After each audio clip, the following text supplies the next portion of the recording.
वन्द्यां श्रीगुरुरा श्रीयुता पदकारा श्रीगुरुना वैष्णवांश्च श्रीरूपसाग्रजाता सहगणो रघुनाथान्वितं सजीवं साद्वैतं सावधूतं परिजनसहितं श्रीकृष्ण चैतन्य देवं श्री राधा कृष्ण पादना सहगण ललिता श्री विशाखा सखींतांश्च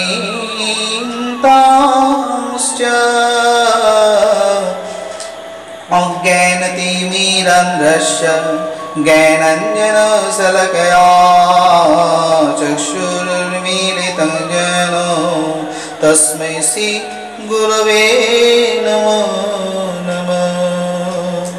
आनन्दलीलमय विग्रह हेमावदिव्य छवि सुन्दराय कृष्ण प्रेम रस प्रदायिनी श्री चैतन्य चन्द्राय नमो नमः।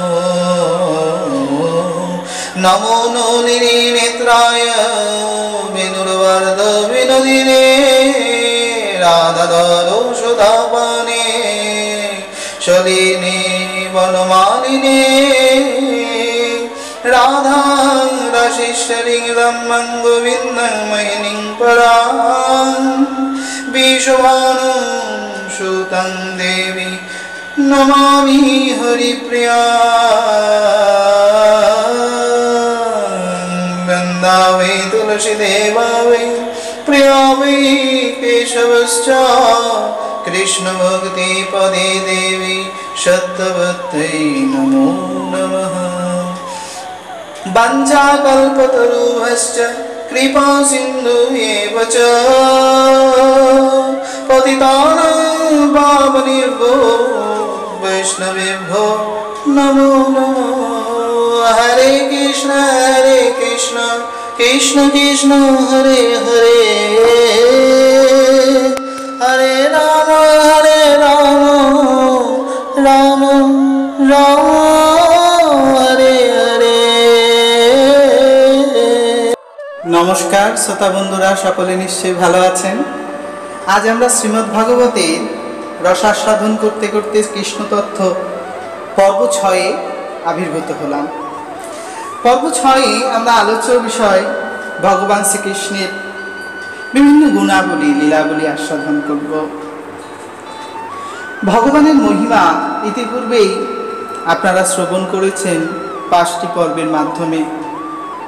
সেই পর্বগুলিতে আলোচ্য বিষয় ছিল অনেক, কালীয় নাগ পর্যন্ত আস্বাদন করেছেন আপনারা।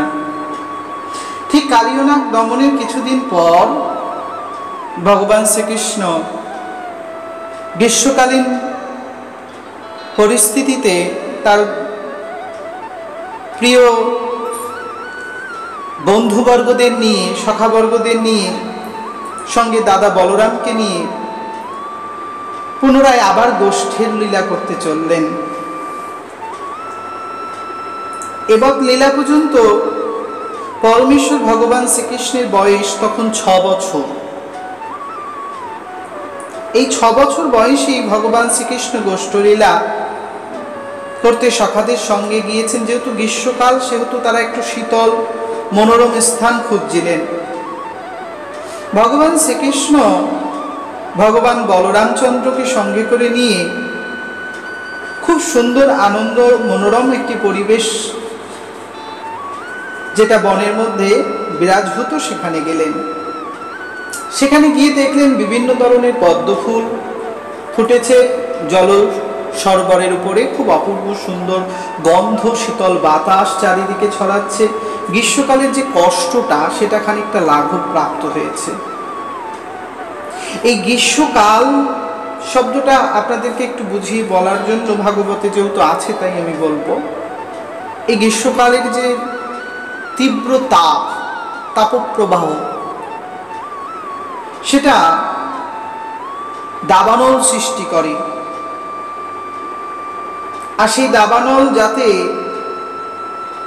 উৎপন্ন না হয় তার জন্য দরকার সেই সরোবর অর্থাৎ একটি সুন্দর জলাশয়, যে জলাশয় থেকে প্রতিনিয়ত পদ্ম ফুটবে আর সেই পদ্মের ঘ্রাণ জ্ঞান অনুভব করা যাবে।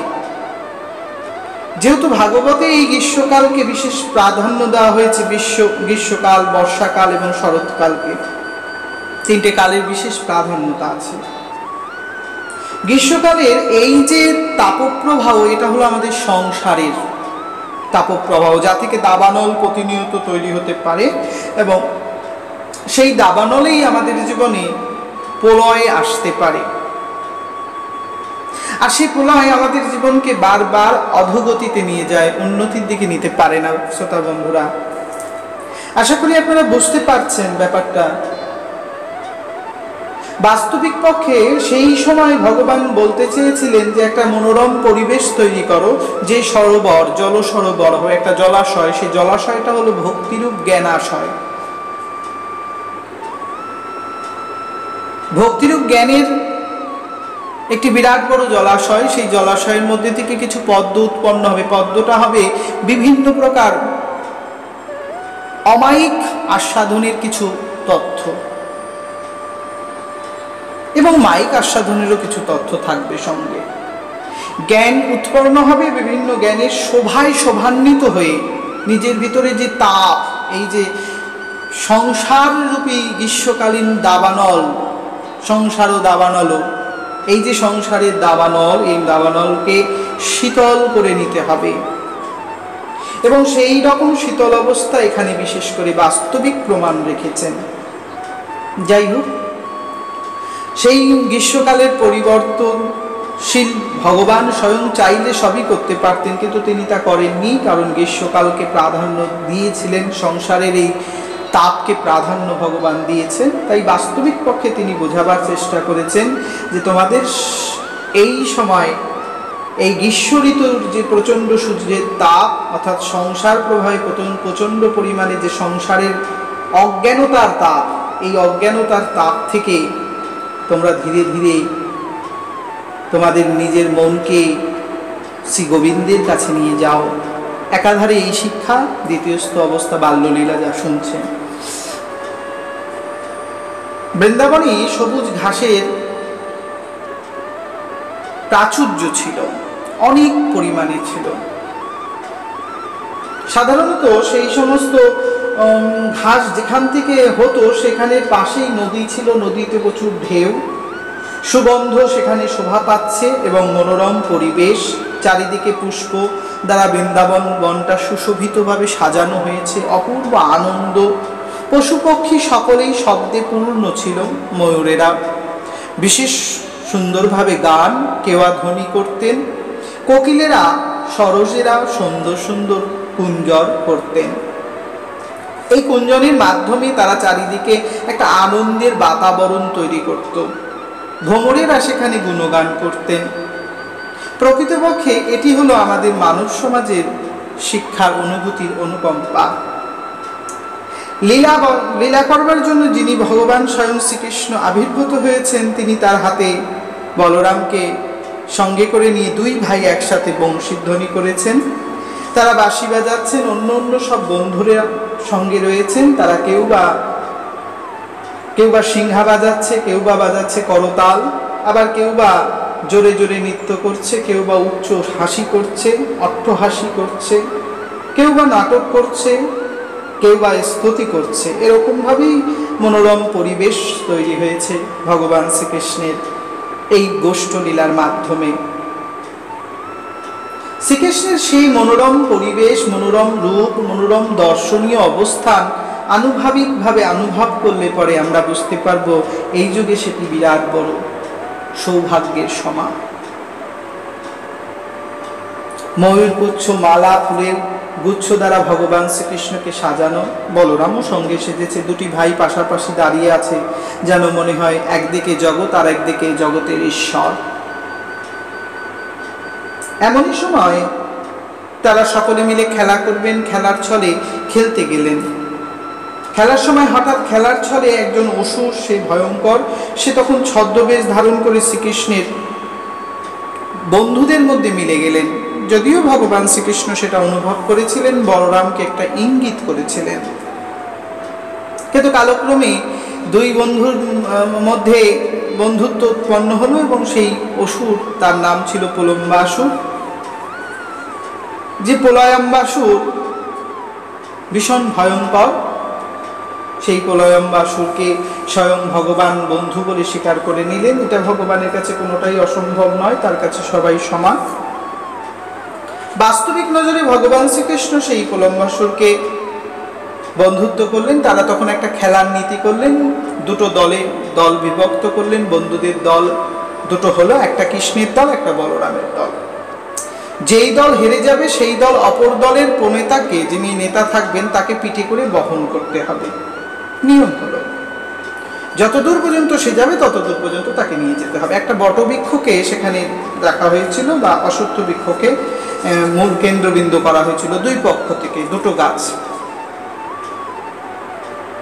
যথারীতি সেই নিয়মটাই সেখানে রাখা হয় এবং সেখানে ব্যাঙের মতন চতুর্দিকে লম্ফ প্রদান করা, নানাবিধি উপহাসের দ্বারা ক্রিয়া করা, বিভিন্ন গাছের ডালে দোলা এবং আনন্দ অনুভব করা, কতগুলো ছোঁয়াছুঁয়ি খেলা, বিভিন্ন খেলা শুরু হলো।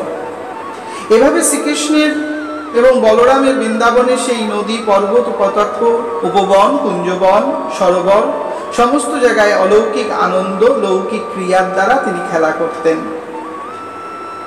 কৃষ্ণ এবং বলরাম উভয় আনন্দ প্রদানকারী ছিলেন। কালক্রমে এক দল হেরে গেলেন, কৃষ্ণকে তখন তাদেরকে বহন করতে হয়েছিল। আর এবার কৃষ্ণর পক্ষে যেহেতু প্রলম্বাসুর ছিলেন, কৃষ্ণের দলের মধ্যে প্রলম্বাসুর পড়েছিল, তাই কৃষ্ণর দল ইচ্ছা করেই বলরামের দলের কাছে হার মেনেছিলেন। কালক্রমে বলরামের দলের কাছে হার মানার দরুন এক একজনকে বলরামের দল তারা নিযুক্ত করেছিলেন, পিঠে বহন করতে বলেছিলেন।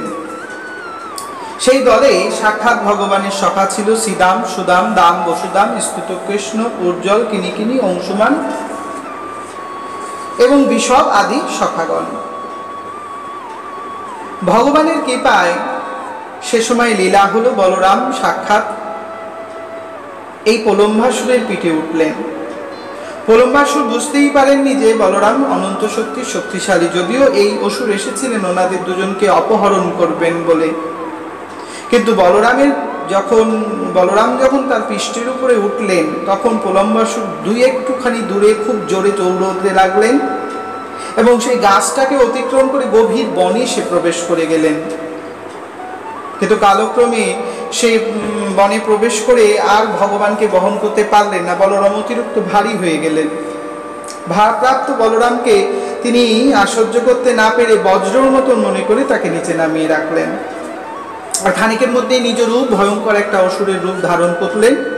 বলরামও সেই মুহূর্তে সেই গভীর বনের মধ্যেই নিজেকে একটি বিরাট রূপ ধারণ করিয়ে মুহূর্তের মধ্যে মুষ্টির আঘাত করে তার মস্তকটি ভেঙে ফেললেন, অর্থাৎ মাথা ফাটিয়ে দিলেন। একাধারে রক্তবমন হতে থাকলো। সেই প্রলম্বাসুর নামক অসুরটি বধপ্রাপ্ত হল এবং প্রলম্বাসুরকে ভগবান স্বয়ং নিজের হাতে বলরাম যে মেরেছেন সে কথা ভগবান শ্রীকৃষ্ণ জানতে পারলেন। বন্ধু বান্ধবদের সঙ্গে সেই কথা সম্বন্ধে আলোচনা করতে করতে স্বয়ং শ্রীকৃষ্ণ শ্রীদাম, সুদাম, সাধু, বসুদাম, নকুল আনন্দ তথ্য, সকল তথ্যদের সাথে অনুকূল আলোচনা এবং প্রতিকূল আলোচনার মাধ্যম থেকে তারা চলে আসলেন। আসবার সময় যখন প্রলম্বাসুরের বধের কথা বলরাম বলছিলেন, সে কথা শুনে অন্য গোপেরা খুব সাধুবাদ দিয়েছিলেন। তারা এভাবেই বলেছিলেন, দৃষ্টায় প্রলম্বাং নিয়ত বলেন বলশালিনা গোপাসু বিস্মিতা সাধু आशनो साधु साधिवती बाधीन पापे प्रलम्बे निहते देवा परमोमति परम निवृत्ता अभ्यावसन बलं मल्लै शशंसु साधु साधवन्ति স্বয়ং ভগবান প্রলম্বসুরকে বধ করলেন। কিছুক্ষণ পর ভগবান শ্রীকৃষ্ণ গোপবালকদের নিয়ে আরো গভীর অরণ্যে প্রবেশ করলেন। দুপুরের মধ্যভাগে তারা অরণ্যের মধ্যে প্রবেশ করলেন এবং গরুরা যথারীতি, গরু, ছাগল, গবাদি পশু যারা ছিলেন তারা সকলে নিজেদের তৃপ্তিজনক খাদ্য খাওয়ার জন্য অনেকটা দূরে পৌঁছলেন। এবং তারা যাদের মতন দূরে পৌঁছতে থাকলেন, গভীর অরণ্যের মধ্যে সেই পশুরা হারিয়ে গেল। পশুরা হারিয়ে গেলেই সখারা বিশেষভাবে দুঃখ প্রকাশ করতে থাকলেন। কৃষ্ণ কৃষ্ণ মহাবীর হে রাম ঘো বিক্রম দাবাগ্নি দহমানন্যং প্রপন্যাংস্তাত্রু মহোথ। হে ভগবান, হে কৃষ্ণ, হে কৃষ্ণ, হে মহাবীর, হে রাম, তোমরা মহাঘোর বিক্রমকারী। যারা এই দাবানলে দগ্ধ হচ্ছে তারা তোমারই আশ্রয় গ্রহণ করেছে, তাই তুমি দয়া করে এদের রক্ষা করো। ইতিমধ্যেই চারিদিকে গাছে গাছে, সেহেতু গ্রীষ্মকাল ছিল, প্রচণ্ড তাপ, সেই তাপে গাছে গাছে আগুন লেগে গিয়ে সেই সমস্ত গবাদি পশু এবং গোপসখাদেরকে এবার তাপাগ্নিতে পরিপূর্ণভাবে গ্রাস করেছে। আপনারা কৃষ্ণতত্ত্ব পর্ব 5-এ শুনেছেন একটা দাবানলের কথা। সেটা নন্দ ও যশোদা এবং গোপবালক, গোপসখা সবার মধ্যে হয়েছিল ঘটনাটা। আর এই ঘটনাটা হয়েছে শুধুই মাত্র গোষ্ঠলীলার মাধ্যমে, যেখানে তার বালক সখারা ছিলেন এবং ছিলেন গোমাতারা। সকলের মধ্যে ভগবান শ্রীকৃষ্ণের এইরূপ কথা শ্রবণ করলেন, সখাদের এইরূপ উৎপীড়ন, আনন্দ, দুঃখ সবটাই যখন পরমেশ্বর ভগবানের জানা, তাই ভগবান জেনে বললেন, তোমরা চোখের জল মোছো, তোমরা কেঁদো না। বলছে, কাঁদবো নাই বা কেন কৃষ্ণ, তুমি চিন্তা করে দেখো, আমাদের গবাদি পশু পালন করা এটাই আমাদের জীবনের জীবিকা। সেই জীবিকা হারিয়ে গেলে আর আমরা কি করে বাড়ি ফিরে যাব? ভগবান বলল, কোনো চিন্তা নেই, আমি এক্ষুনি ওদেরকে ডেকে আনছি এবং এই তাপ থেকে আমি তোমাদের মুক্ত করব। একাধারে ভগবান শ্রীকৃষ্ণ বংশীধ্বনি করলেন, বংশীধ্বনি করে সকল সখাদেরকে ডেকে নিলেন এবং সকল গোবৎসদের যারা চলে গিয়েছিলেন তাদেরকে ডেকে নিলেন। খানিক পরে চারিদিকের আগুনকে তিনি পান করতে শুরু করলেন, কারণ তিনি পরমেশ্বর ভগবান। আপনাদের ইতিপূর্বেই আমি বলেছি গ্রীষ্মকালীন তথ্যটি দিয়ে, ভগবানের নামাগ্রহ গ্রহণ করলে, ভগবানের কথা শ্রবণ করলে, ভগবানকে স্মরণ করলে, ভগবানের কীর্তন করলে এই সংসারের যে দাবানল অর্থাৎ যে তাপ, সেই তাপ ভগবান নিজেই পান করতে পারেন। এই দাবানল গ্রাস করাটা কিন্তু কোনো রকম আপনারা মনে করবেন না বনের পশুদের বাঁচানোর জন্য দাবানল গ্রাস করেছেন। আমাদের মতন সংসারী তাপগ্রাহী আমরা প্রতিনিয়ত তাপ গ্রহণ করছি, প্রতিদিন জ্বলছি, পুড়ছি। এই জ্বলা করার হাত থেকে রেহাই করার জন্য স্বয়ং ভগবান আমাদেরকে একটি দিশা দেখাচ্ছেন যে আমাকে ভজ, মা ভৈ শরণাগত মম, আমাকে ভাবো, আমাকে ভজ, আমি তোমার সব যন্ত্রণা, তোমার সব তাপ আমি গ্রহণ করবো। একাধারে বলা যায় সেই তিতাপ, সংসারে সেই ভয়ঙ্কর তিতাপ তাপ ভগবান গ্রহণ করছেন।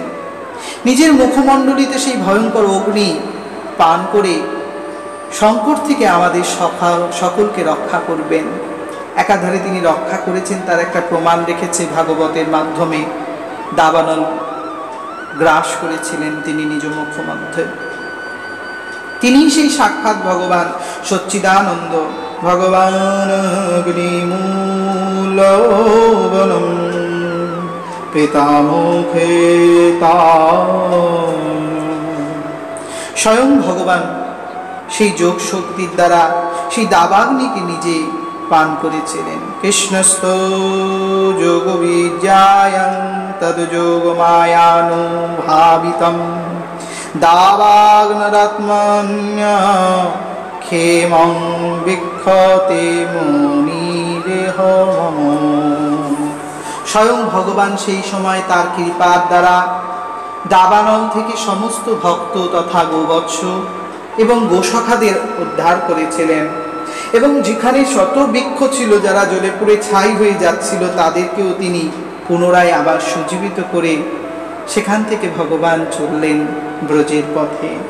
হাতে বংশী নিয়ে বাজাতে বাজাতে পরমেশ্বর ভগবান শ্রীকৃষ্ণ বৃন্দাবনে পথে রওনা দিলেন। ব্রজের বাড়ির পথে রওনা দিচ্ছেন, অর্থাৎ গোষ্ঠ থেকে ফিরে আসছেন সন্ধ্যাবেলায়, গধূলি লগ্ন। গরুরা সকলে চরণে ধুলো ধুলোতে ধুলোতে আসছেন। প্রভুর সমস্ত দেহটা সুন্দর, অতীব সুন্দর, কিন্তু একটু ক্লান্ত অনুভূত হচ্ছে। প্রভুকে দর্শন করবে বলে, 6 বছর বয়সী ভগবান শ্রীকৃষ্ণকে দর্শন করবেন বলে যুবতী তথা ব্রজগোপীরা, যারা অল্প বয়স্কা গোপী, তারা সকলে ভগবানের দর্শন আনন্দে অনুভূত হবেন বলে ছুটে আসছেন। একাধারে ভগবানের সেই মূর্তি দর্শন করে আনন্দে আনন্দ পাবে, নিজের মনের সমস্ত দুঃখ কষ্ট লাঘব হয়ে যাবে, এই আশায় গোপীরা দাঁড়িয়ে আছেন। দেখতে দেখতে বর্ষাকাল বৃন্দাবনে আবির্ভূত হলো। বর্ষাকাল এমনভাবে আবির্ভূত হলো, জীবের শিক্ষার জন্য এই বর্ষাকাল প্রত্যেককে জানার প্রয়োজন। এ সময় ভগবান শ্রীকৃষ্ণ বাড়িতে ফিরে গিয়ে সকলের কাছে যখন এই অপূর্ব প্রলম্বাসুর বধ এবং দাবানল গ্রাসের বর্ণনা করেছিলেন, বৃদ্ধরা, উত্তম শ্রেণীর বয়স্ক গোপীরা বলেছিলেন, নিশ্চয়ই কৃষ্ণ আর বলরাম ভগবানের কোনো অবতার হবেন বা দেবতা হবেন। সকলেই আনন্দ প্রভাবিত হয়ে ভগবানের সেই আনন্দ কথা আস্বাদন করেছিলেন। ইতিপূর্বে 8 মাস ধরে সূর্যের সেই তাপ সমস্ত ব্রজপুরীকে দগ্ধ করেছিল, কিন্তু কৃষ্ণের কৃপায় এই বর্ষা ঋতু আবির্ভূত হলো সেখানে। এবং বর্ষা ঋতু আসা মাত্রই সূর্য যে সমস্ত জলগুলোকে শোষণ করেছিলেন, সেগুলো আবার পুনরায় তিনি সমস্ত জায়গায় উপযুক্ত সময় প্রদান করছেন এবং সঞ্চিত ধন তিনি মোচন করতে শুরু করেছিলেন। এটি একাধারে মনুষ্যকে শেখানো, এক সময় শোষণ করা অর্থাৎ সঞ্চয় করা, তারপরে সেটিকে আবার পরবর্তীকালে সঞ্চালন করা। সঞ্চয় করা বস্তুটি যদি অপরকে বিলিয়ে না দিতে পারো, সেই সঞ্চয়ে কোনো লাভ নেই। আজকে যে সম্পত্তি তোমার কাছে আছে, তুমি সেটা সঞ্চয় করেছো, কিন্তু কালকে সেটা তোমায় কাউকে না কাউকে দিয়ে যেতে হবে, তুমি কোনো কিছুই নিয়ে যেতে পারবে না। গ্রীষ্মকাল হলো সেই রূপ তত্ত্বজীবন যেখানে সঞ্চয় করে মানুষ। বর্ষাকাল হলো সেই রূপ দানের জীবন যেখানে দান করে মানুষ। স্বভাবত এটি সাধু চরিত্রবান ব্যক্তিদেরকেই ভগবান বোঝাবার চেষ্টা করেছে। গ্রীষ্মকালের তাপের মাধ্যমে পৃথিবীর সমস্ত দুঃখ কষ্ট হরণ করো এবং বর্ষাকালে দানের মাধ্যমে পৃথিবী সম্পূর্ণরূপে পুষ্টিকর করে তোলো। ভগবানের কৃপায় ব্রজভূমি পূর্ণরূপে পুষ্ট হলেন। এক চারিদিকে মেঘ এবং জল বৃষ্টি হতে লাগলো, অনন্ত আনন্দের সভা তৈরি হলো। নক্ষত্ররাজি অপূর্ব সুন্দরভাবে ঢাকা পড়ল মেঘের মাথায়, যেন মনে হলো জোনাকি পোকারাই নক্ষত্রের রূপ ধরে চারিদিকে আলো দিচ্ছে। একদিকে ব্যাঙ আর একদিকে বিভিন্ন রকম জলজ পোকা, তারা ধ্বনি করতে শুরু করেছে, তারা হঠাৎ ডাকতে শুরু করেছে, কারণ মেঘের ধ্বনি শুনে ময়ূর নৃত্য করছে। এটি হলো সেই রূপ, অর্থাৎ হরির নামের ধ্বনি, হরি কথা শ্রবণ করে শিক্ষিত ভক্তগণ মুহূর্তের মধ্যে ভগবানের কথা স্মরণ করে এবং ভগবানকে আহ্বান করেন। শিক্ষকেরা যেমন শিষ্যকে আহ্বান করেন, শিষ্য তখন পাঠ শুরু করেন, পড়াশুনো শুরু করেন, অধ্যয়ন লাভ হয়, ঠিক একাধারে এই বর্ষাও জীবনকে শেখাচ্ছে আনন্দ। নদীগুলো তাদের জীবনের পরম গতি খুঁড়ে পেয়েছে। শুষ্ক হয়ে গিয়েছিল বর্ষণের বিহীন অবস্থায়, তারা এখন বৃষ্টিতে নিজেদের পথ হারিয়ে অন্যের পথেও পথিত হয়েছে, বিপদগামী হয়েছে তারা সকলে। নবীন সতেজ ঘাসগুলো আরো উন্নত হয়েছে, যেন পান্না রত্নের মতন সবুজ হয়ে উঠেছে। এসব লাল বর্ণ কিছু কিছু পোকা সেই ঘাসগুলোর উপরে বসে আছে। সাদা ব্যাঙের ছত্রাক চারিদিকে ছড়িয়েছে। এভাবে পৃথিবী যেন হঠাৎ ধনির মতন হয়ে উঠেছে, যেমন এক ব্যক্তি এক মুহূর্তের মধ্যে ধনী হলে যেরকম হয় তেমনই হয়েছিল। শস্যপূর্ণ বসুন্ধরা হয়েছিল সেই ব্রজধাম। ধীরে ধীরে বর্ষা ঋতু সমাপ্ত হলো। ঋতু সমাপ্ত হতে না হতেই শরৎ ঋতুর আগমন ঘটল। শরতে সেই শান্ত শীতল বাতাস, চারিদিকে পুষ্পের গন্ধ, শিউলি ফুল আদি সমস্ত পুষ্প ফুটেছে। শোভায় শোভান্বিত ব্রজভূমি, আনন্দে আনন্দ পরিবর্তিত হয়েছে সকলের হৃদয়। পীতাম্বর বস্ত্রধারী ভগবান শ্রীকৃষ্ণ তাদের মায়ের কাছে রয়েছে, বলরাম তার মা রোহিণীর কাছে রয়েছে।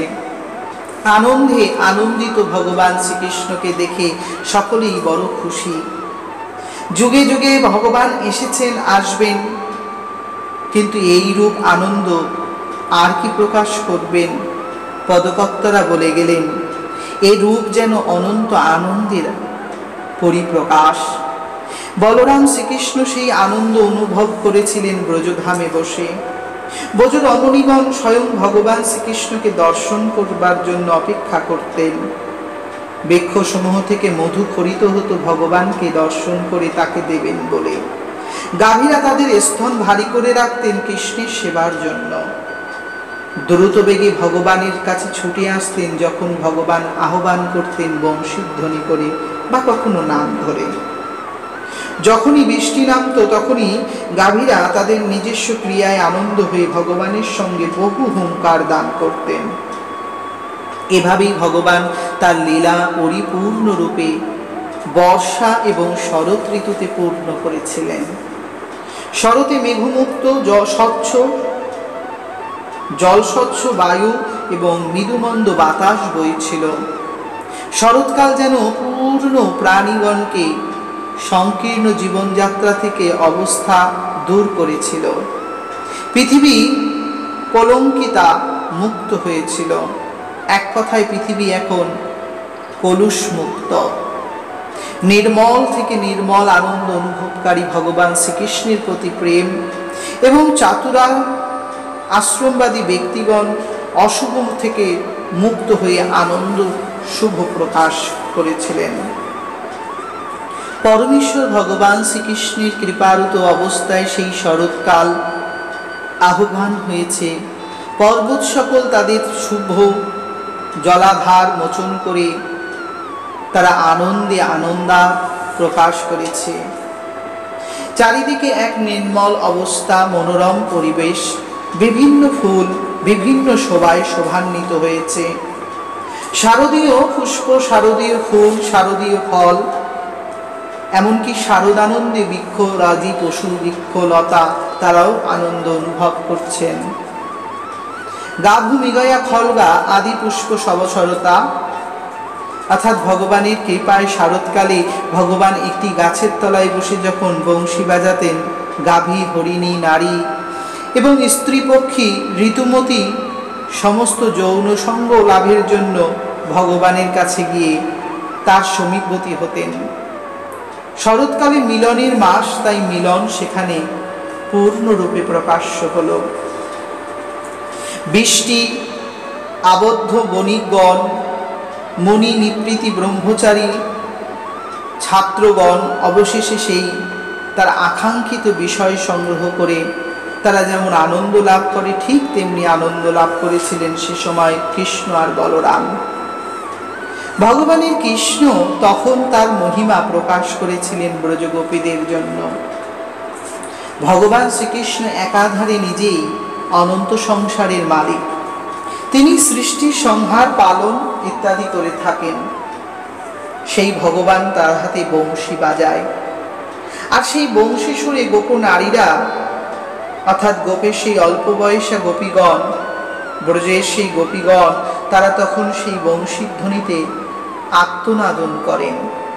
স্বভাবত বংশী তিন প্রকার, একটি বেণু, একটি বাঁশি বা বংশী, আর একটি হলো মুরলি।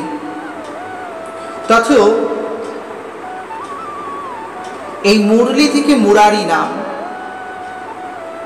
ভগবান মুরলির ধ্বনি করেন, মুরলীর ধ্বনি, বংশীর ধ্বনি এবং বেণুর ধ্বনি। বেণুর ধ্বনি করেন স্বভাবত সমস্ত সখাদেরকে আহ্বান করার জন্য। বংশীর ধ্বনি করেন গোবৎস আদি পৃথিবী প্রকৃতির জন্য। আর মুরলীর ধ্বনি করতেন অন্তরঙ্গা সখীবর্গের জন্য। সবকটাকেই একত্রিত করে বলা হয় বেণুগীত। তদ ব্রজ স্ত্রিয়া শ্রুতা বেণুগীতং সন্রোদয়ম সমরোদয়ম कश्चित् परोक्षं कृष्णस्य ससखे भाववर्णयम्।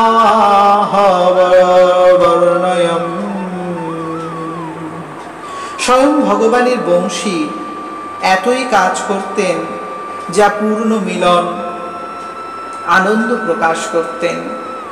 ভগবান যখন বংশীর ধ্বনি করতেন মানে বাঁশি বাজাতেন তখন অফুটন্ত পদ্মগুলো ফুটে যেত। দূরে থাকা গবাদি পশুরা কৃষ্ণের চরণাপ্লুত আনন্দ অনুভব করত।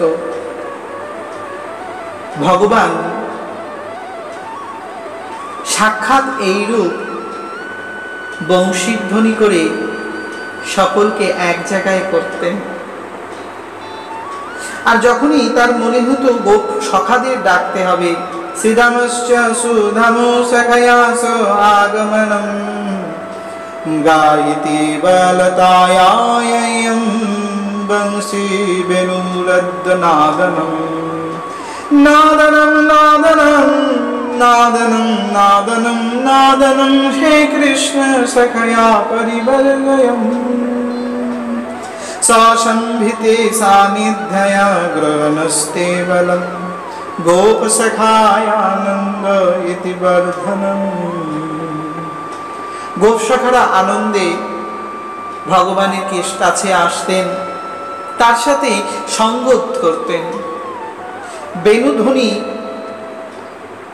বংশীর ধ্বনি এবং মুরলী ধ্বনির দ্বারা ভগবান ব্রজবাসীদের এই বাঁশির মহিমায় আনন্দিত করতেন। বিশেষত তিনি যখন মুরারি বাজাতেন, মুরলী বাজতে গোপী গোপজন বল্লভ গোবিন্দ নাদনো শ্রবণে গোপী নারবতে গৃহাশ্রম আদি কার্যো তদ্ব্রজ স্ত্রিয় শ্রুত বেণুগীতং সরোদয়ম।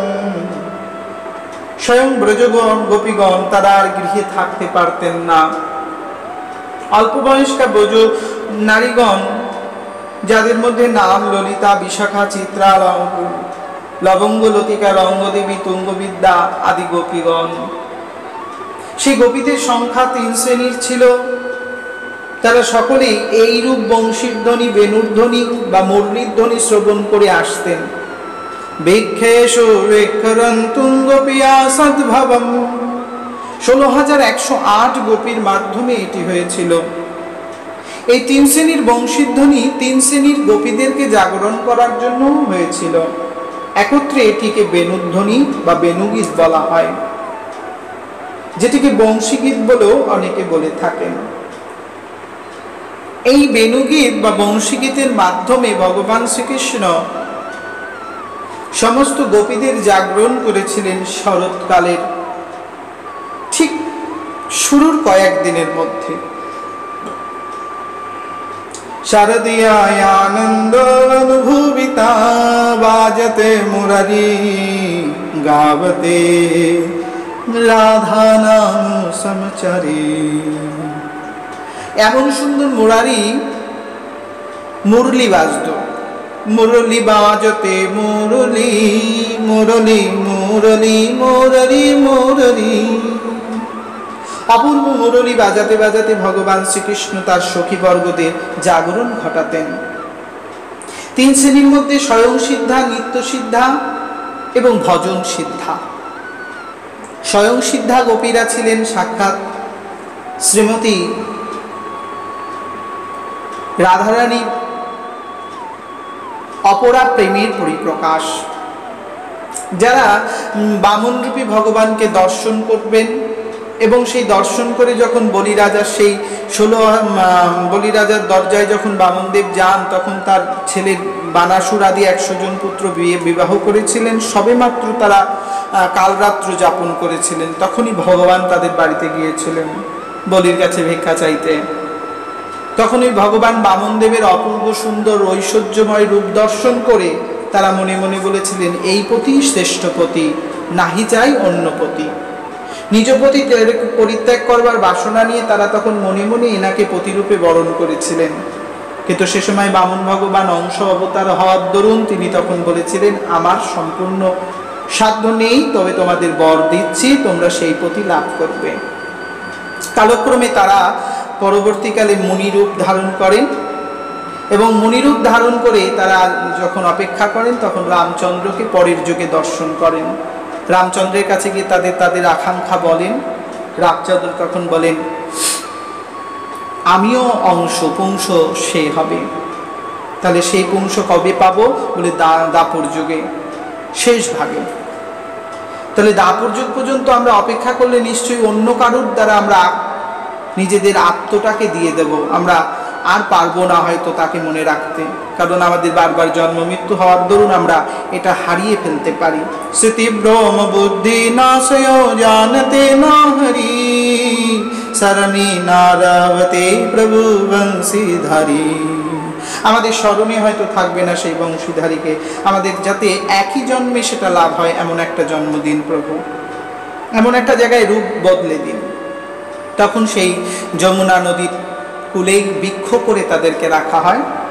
আর ভগবান যখন বংশী বাজায় তখন সেই বৃক্ষময় প্রকৃতি থেকে বৃক্ষরন্তুম মনশ্চক্রেণ যোগমায়াম উপাশ্রিতা, এই বৃক্ষরা নিজেদেরকে রন্তন করে নতুন রূপে আবির্ভূত হয়ে গোবিন্দের সেবায় শারৎকালীন অনুভব করতেন বংশীধ্বনির দ্বারা।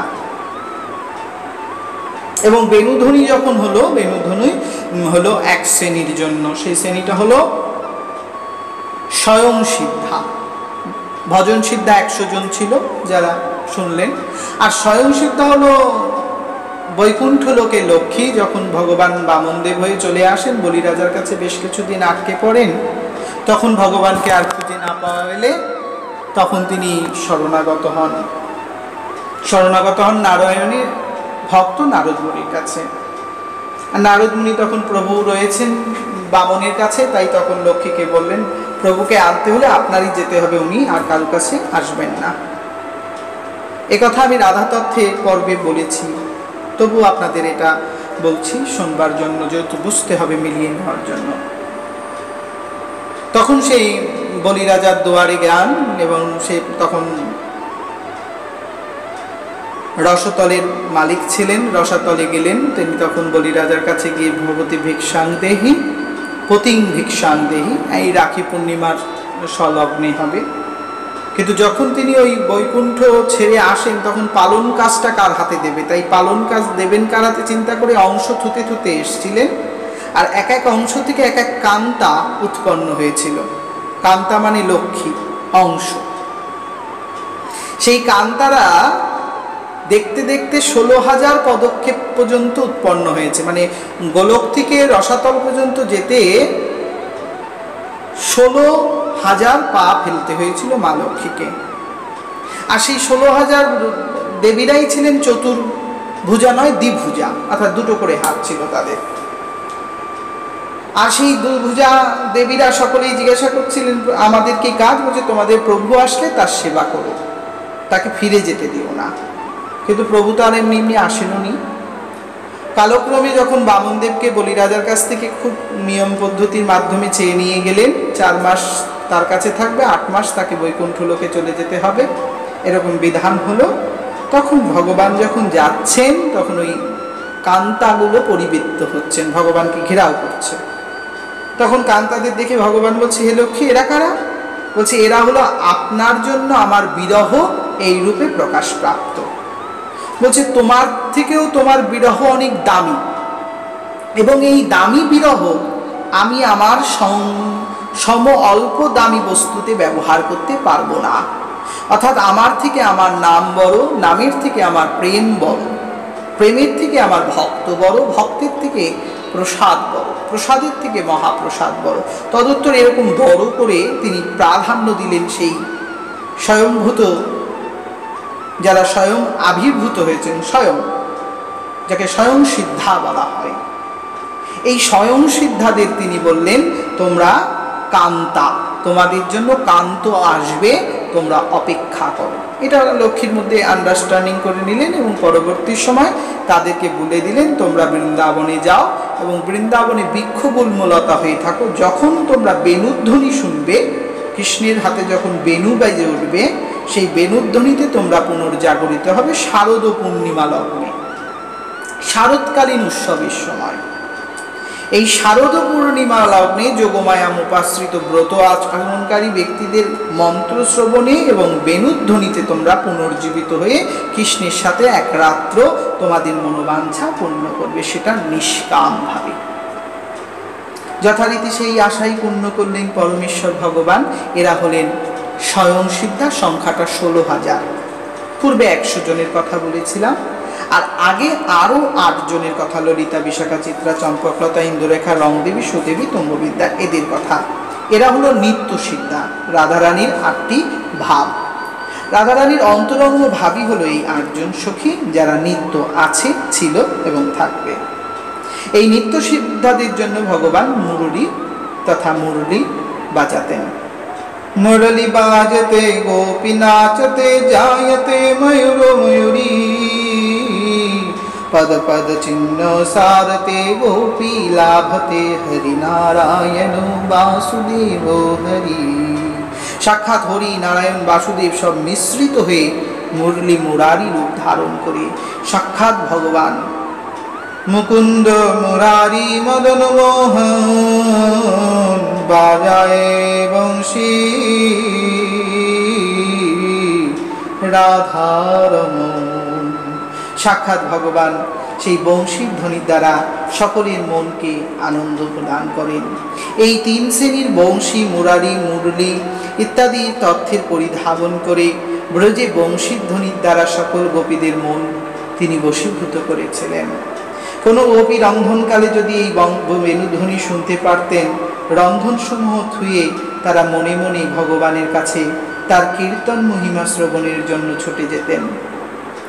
গোপগণ এইরূপ আনন্দ অনুভব করতে পারতেন কখনো কখনো, কিন্তু গোপীরা বিশেষত তাদের প্রাণীর ভাবমণি নন্দনন্দন যখন তাদের বংশী বাজিয়ে ডাকতেন, তারা মনে মনে কৃষ্ণের সাথে পরস্পরে আনন্দ অনুভব করতেন। কেহ কেউ সখী সখী বর্গের সাথে আলিঙ্গন করতে থাকতেন আর অপেক্ষা করতেন কবে কৃষ্ণ তাদের কাছে আসবে। গোপীরা তারা বলতে থাকতেন, আহা কত ভাগ্যবান, দেখো ভগবান কি সুন্দর বংশী বাজাচ্ছেন। তার মুরলী ধ্বনি, তার বেণুধ্বনি এবং বাঁশির ধ্বনি, 3টি ধ্বনি আমাদের মনকে বারবার মোহিত করে তুলছে। আমাদের অঙ্গ মঞ্চ আনন্দে আহ্লিত হয়েছে। আমাদের স্তনগুলো যেন দুগ্ধখরিত অবস্থা থেকে তৃপ্ত হয়েছে। তারা কি সুন্দরভাবে বংশী বাজায়, কৃষ্ণ চেয়ে দেখো। ময়ূরে পুচ্ছ তুলে নৃত্য করে, উৎপল আনন্দ করে, পদ্ম আপনিই ফুটে যায়, নবীন আম্রপল্লগুলো সুন্দর করে প্রকাশ প্রাপ্ত হয়, পুষ্প মুকুল গুচ্ছের দ্বারা নিজেকে ভূষিত করেছে। আহা কি অপূর্ব সেই হরিণগুলো তার চরণ প্লাবিত হয়েছে। বংশীর ধ্বনি শুনে গাভীগুলো কৃষ্ণের অঙ্গে অঙ্গ লাগিয়ে বারবার বেদুদুল ভাব প্রকাশ করেছে। আহা যখন ভগবান বংশীর ধ্বনি করেন, চারিদিকে আনন্দ আর আনন্দ, সব দুঃখ মুহূর্তের মধ্যে লাঘব হয়ে যায়। শ্রেষ্ঠ দর্শনীয় বস্তু সেই ভগবান শ্রীকৃষ্ণ, যাকে দর্শন করে আনন্দ থেকে আরো আনন্দ। সুন্দর মুখমণ্ডল, তার কি অপূর্ব 2টি চোখ, কি অপূর্ব তার সেই কর্ণযুগল, কি অপূর্ব তার পদযুগল। আহা পরনে পীতাম্বর বস্ত্র যেন আমাদেরকে অনুরাগে যুক্ত কটাক্ষপাত করছে। আমাদের চোখে চোখ রেখে তিনি যখন তাকান, তখন আমাদের হৃদয় সম্পূর্ণ তার চরণে গড়াগড়ি যেতে থাকে। এইরূপ বেণুধ্বনি, এইরূপ বংশীর ধ্বনিতে ব্রজগোপীদের অন্তর সব হরণ করেছে। ব্রজে যারা যেখানে আছে তারা জেগে উঠেছে তার চরণ লাভ করবে বলে। ময়ূরেরা শুনিয়া বেণুধ্বনি নাচিয়াছে তখনই, কত না করেছে তারা আনন্দ মন্থন। কি আনন্দ, কি আনন্দ, বাজাইছে বাঁশি নন্দের নন্দ। কি আনন্দ, কি আনন্দ, বাজছে বেণু সঙ্গে আছে বোঝের কানু। কি আনন্দ, কি আনন্দ, বাজছে বাঁশি, দেখো নাচছে সব কৃষ্ণের দাসী। কত না করে হয়েছে ছল, গোপীরা সবাই প্রেমে হয়েছে বিভল। বৃন্দাবনং সখী ভুব বিনীত নীতি, কীর্তিনং যদেবকী সুতপাদম্বুজ লক্ষ্মী গোবিন্দং বেণুমনুমর্ত ময়ূরে নিত্যাং প্রখ্যাদিশাম্ব বরন্তাত্ত সমস্ত সন্তমম। অপূর্ব সুন্দর সেই কৃষ্ণের বেণুধ্বনি, যা আনন্দকে আরো বর্ধিত করতে থাকেন। কৃষ্ণের সৌন্দর্য, ঐশ্বর্য, বীর্য, শ্রী, জ্ঞান, বৈরাগ্য সবই যেন সেই বংশী বেণু মুরলীর মাধ্যমে সবাইকে ভাগ করে দিচ্ছেন।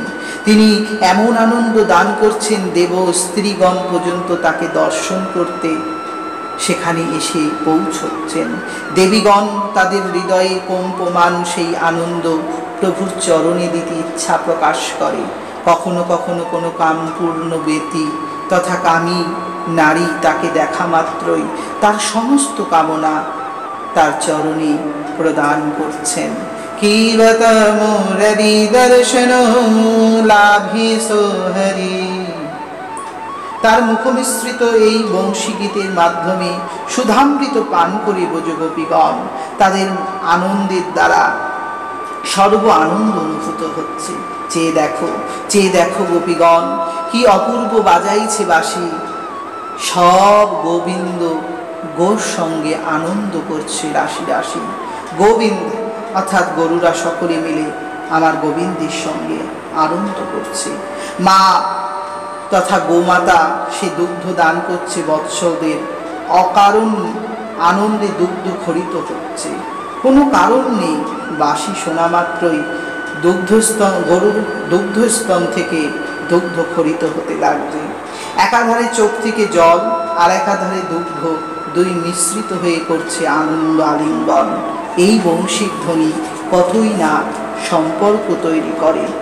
নদীগুলো যখন কৃষ্ণের বংশীর ধ্বনি শ্রবণ করে, তখন শ্রবণ করে তারা বারবার দুলতে দুলতে স্রোতবেদী হয়ে এমনভাবে স্রোতবেগ বাড়াতে থাকে যেন ভগবানের চরণ কমল ধোয়াবার জন্য তারা চলে যায়। মুরারির চরণ কমল করে আলিঙ্গন, অপূর্ব সুন্দর ধ্বনি শুনিয়া তখন কৃষ্ণের চরণ তলে করি কোলাহল, জল সব পুষ্প সমে করে সমদল। যখন প্রচণ্ড রৌদ্রের তাপ, বলরাম এবং গোপবালকদের সঙ্গে শ্রীকৃষ্ণ ব্রজে পশুগুলি নিয়ে গোচারণ করতেন। বংশীধ্বনি শোনা মাত্রই সূর্য তখন মেঘ দ্বারা নিজেকে লুকিয়ে রাখতেন, পাছে প্রভুর গায়ে যেন কোনো কষ্ট, কোনো তাপ না যায়। বাজাইছে বাঁশি তাই নিঠুর সূর্য ঠুর হইল, লোকাইছে মেঘ গগন লগনে তাই। আহা কি সুন্দর বাজে বাঁশি, ছত্রতম মেঘ রাশি। ছাতার মতন মেঘ রাশি রাশি সকল হয়েছে। যখন বৃন্দাবনের অঞ্চলে সরোবর এবং রমণীরা যখন ঈষৎভাবে লাল বর্ণের কুমকুম দ্বারা নিজেদের সাজায়, তখন ভগবানের সেই বাঁশি বাজা মাত্রই তাদের চোখের জল এবং স্তনে থাকা সেই কুমকুম দুই ধুয়ে তার চরণের জন্য তৈরি হয়। তারা স্তনে লিপিত সেই কুমকুম মুহূর্তের মধ্যে ধুয়ে দূরীভূত হয়ে যায়। মুহূর্তে তাদের মনে দুঃখ থাকলে তাও দূরে যায়। কাতরা যদি কাঁদে কখনো নয়ন রবে, যদি কাঁদি মনে মনে তবু বংশী সহগোপনে, শ্রবণে তার দুঃখ হরে হরণ। কি সুন্দর বাজায় বাঁশি, বানাইছে মোরে দাসী, আমি যে করিব তারি চরণ বন্ধন। ভক্তগণের মধ্যে গোবর্ধন পর্বত শ্রেষ্ঠ এই কারণে হে সখী, স্বয়ং ভগবান যখন গাভী এবং গোপদের সঙ্গে একত্রিত হয়ে জলপান করে এবং কোমল ঘাস, গুল্মলতা, ফুল, ফল, শাকসবজি সমস্ত রকমের প্রয়োজনীয় দ্রব্য সরবরাহ করেন এবং অবশেষে সেই পর্বতে ভগবানের শ্রদ্ধায় সংবৃত অবস্থায় ভগবানের চরণের আঘাত করে। ভগবান সেখানে বসে কৃষ্ণ এবং বলরামের সঙ্গে গোচরণ স্পর্শ করেন। সেই চরণ স্পর্শ লাভে গোবর্ধন পর্বত অত্যন্ত উৎফুল্লিত হয়, তার মনে ভীষণ আনন্দ হয়, কারণ সে তখন শোনে বাঁশি, হয়ে যায় প্রেমদাসী। কি বাঁশি বাজাইছ কানু, আমাদের বানাইলে নিজ জন সম নিজ মানু। আনিয়াছ তনতরে, দিয়াছ প্রেম ভরে, করিয়াছ মোদের তুমি দাস, আমি হব তব দাস, এই মোর অভিলাষ, কহে হেন ভক্ত স্বরূপ কৃষ্ণ দাস। এভাবেই ভগবান শ্রীকৃষ্ণের বংশী সকল ব্রজগোপী, ব্রজসখা, ব্রজাঙ্গগণ, লতা পাতা, শ্রীদাম সুদাম, দাম বসুদাম, মধুমঙ্গল, উজ্জ্বল, কিনিকিনি, শ্যামলী, ধবলী, রাখাবলী, প্রেমাবলী, গুহাবলী, চিত্রাবলী, ললিতা, বিশাখা, চিত্রা, চম্পকলতা, ইন্দুরেখা, রংদেবী, তুঙ্গবিদ্যাদি সখীবর্গ, রাধাকুণ্ড, শ্যামকুণ্ড, গিরি, গোবর্ধন, নন্দগাঁও, বর্ষণা, গোকুল, রমণরতি, ব্রহ্মাণ্ড ঘাট, ব্রহ্ম সরোবর, প্রেম সরোবর, প্রেমকুণ্ড, মান সরোবর, মানকুণ্ড, মানগলি, দানগলি আদি যতজন, বর্ষণা তীর্থ আদি সমস্তন, সবই কৃষ্ণ বংশীধ্বনি শুনিয়া হয় আনন্দিত মন। চিত্ত সবে সিধাম সুধাম করে অনুকল, শ্রীকৃষ্ণ বংশীর ধ্বনি মহিমা সকল। শ্রবণীলে মন যার সংশোধিয়া যায়, শ্রবণ করো আনন্দে কৃষ্ণ সুধা পায়। সেই আনন্দ রাখিয়া চিত্তে করহে আবার, কৃষ্ণ কৃপা হইলে তুমি হবে ভব সিন্ধু পার। আহা বন্ধু প্রিয়ার আছে সিন্ধু তব তারে, আনন্দে তার চরণ তলে রহ জীবন ভরে, রহ জীবন ভরে, রহ জীবন ভরে। সুখী হও সুখে রও, সুখী করো সারণ, সেই সুখ কেবল পায়, কেবল দেয় মদন মোহন। যে পায় সেই তো দেয়, সেই তো আমার হরি, তাকেই আমরা বারংবার নমস্কার করি। আছো তুমি ছিলে রবে সবারও সেই মনোভবে, আছো ছিলে তুমি রবে সবারও সেই মনোভবে, আমারে দিয়া তুমি দেও দর্শন, আমি গোপনে গোপনে হারাইব আমার এই ছোট্ট মন, বানাবো বৃহৎ তোমার চরণী সমন। জয় শ্রী রাধে। বংশাকল্পতরুভশ্চ কৃপা সিন্ধুরেব চ পতিতানাং পাবনেভ্যো বৈষ্ণবেভ্যো নমো নমঃ। याजक वैष्णवाचो सबाकारे नमस्कार, एहिते अपराध जेन ना হয় আমার, হইয়াছেন হবেন যত গৌর ভক্তবৃন্দ, একবারে রাধা কৃষ্ণ প্রেমানন্দে বল রাধে গোবিন্দ। নমস্কার, সকলের শ্রীচরণে প্রণাম রাখলাম। আমি অধম আপনাদের কাছে মিনতি রাখি, কৃষ্ণ পর্ব তথা এই পর্ব আস্বাদন করবেন যেই চ্যানেলগুলির মাধ্যমে। যদি সাবস্ক্রাইব না করে থাকেন অবশ্যই সাবস্ক্রাইব করবেন, শেয়ার করবেন এবং লাইক করবেন। আর মিনতি একটাই রইল, দোষ ধরবেন না, যতটুকু পারবেন বোঝবার চেষ্টা করবেন, দোষ হলে ক্ষমা করবেন, ক্ষমাই জীবের ধর্মস্বরূপ। জয় শ্রী রাধে। পরবর্তী কৃষ্ণতত্ত্ব সপ্তমীর জন্য ডেসক্রিপশন ফলো করবেন। রাধে রাধে।